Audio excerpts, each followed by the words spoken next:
ఎక్కువగా ఐవీఎఫ్ సెంటర్స్లో కూడా ఫెయిల్యూర్స్ సక్సెస్ రెండు బ్యాలెన్స్ చేస్తుంటారు కదా, ఈ ఫెయిల్యూర్కి రీజన్ ఏమంటారు? ఇప్పుడు ఐవీఎఫ్ అనగానే చాలా మందికి ఏంటంటే అపోహ, ఓకే పిండం తయారు చేసేసి లోపల పెట్టేస్తున్నాము, ఎందుకు 100% రావట్లేదు అని అడుగుతారు.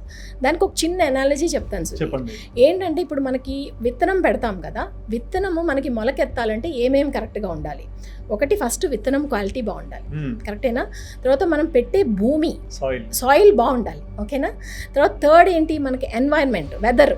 మనం పెట్టగానే కుంభవృష్టి పడింది అనుకోండి, రాదు కదా. ఫోర్త్, నాటే ఫార్మర్కి నాలెడ్జ్ ఉండాలి. ఏంటి, ఏ విత్తనం ఎంచుకోవాలి, ఏ సాయిల్ ఎంచుకోవాలి, ఎంత డెప్త్లో పెట్టాలి. సో ఇది ట్రాన్స్లేట్ చేద్దాం ఐవీఎఫ్కి. ఇప్పుడు విత్తనం అంటే ఏంటి, మన ఎంబ్రియో ఎక్కడి నుంచి వస్తుంది? ఎగ్ అండ్ స్పర్మ్ నుంచి వస్తుంది. ఎగ్ క్వాలిటీ బాగుండాలి, స్పర్మ్ క్వాలిటీ బాగుండాలి, ఎంబ్రియో క్వాలిటీ అండ్ జన్యు పరంగా కూడా బాగుండాలి embryo. Okay, that is number 1. Soil అంటే మన యూట్రస్, గర్భసంచి బాగుండాలి, పొర బాగుండాలి, దాంట్లో ఏమీ ప్రాబ్లమ్స్ ఉండకూడదు, అవి చూసుకోవాలి. నెంబర్ 3, మనకి క్లైమాటిక్ కండిషన్స్ అంటే హార్మోన్స్, మన మెడికల్ కండిషన్స్, అవన్నీ కూడా బాగుండాలి.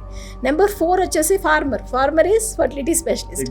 సో మనకి నాలెడ్జ్ ఉండాలి, ఏది పిక్ చేయాలి, ఏ అట్మాస్ఫియర్ పిక్ చేయాలి. అలాగే ఎంబ్రియో ట్రాన్స్ఫర్ టెక్నిక్ అనేది చాలా ఇంపార్టెంట్. ఎంత డెప్త్లో పెడుతున్నాము, ఎక్కడ పెడుతున్నాము, ఎంత స్మూత్గా చేసాము అనేది very important. These are all the factors which influence IVF success.